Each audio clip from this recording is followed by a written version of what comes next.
को प्राप्त करता है। जब ऐसा सुना, क्या विधि है, क्या विधान है, क्या समय है, किस दिन कथा किया जाए? भगवान जी ने कह दिया नारद से, यस्मिन कस्मिन दिने मर्त्यो भगति श्रद्धा समन्विता।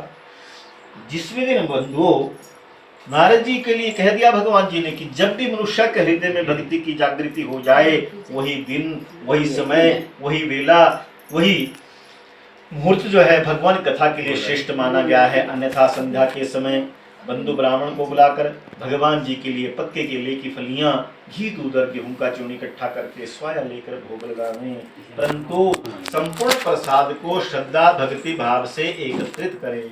हो सके भगवान जी के सम्मुख रात्रि को कीर्तन जागरण आचरण करें। पश्चात बाहर के लोग भगवान जी का मन में मनन करते हुए, हरि गुणगान करते हुए अपने अपने घर की ओर प्रस्थान करें। इस तरह से व्रत का आचरण करने से निश्चय ही मनुष्यों की इच्छा पूरी हो जा करती है।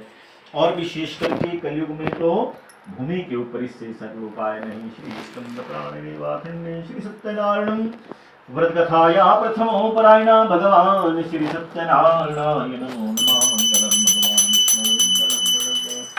मंगलम पुंडरीकाक्षं मंगलायतनो हरे सत्या सन्तु पूर्णा सन्तु निजमान सकामः सूतो वाचा कश्चिता काशीपुरेन्द्रं गंगाकुलोमितं बवराम च भूतले। सूत जी कहते हैं ऋषि, आगे कथा कहते हैं कि एक सुंदर काशीपुर नगर में अति निर्धन ब्राह्मण भूख प्यास से बेचैन हुआ, नित्य पृथ्वी पर घूमता फिरता।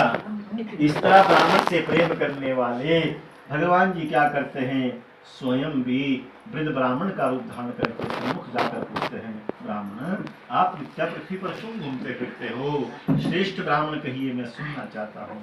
ब्राह्मण कहने लगा कि मैं एक बहुत गरीब ब्राह्मण हूँ, दिन भर भिक्षा मांगता हूँ। प्रभु यदि आप इसका कोई विधान जाने तो मुझे बताइए।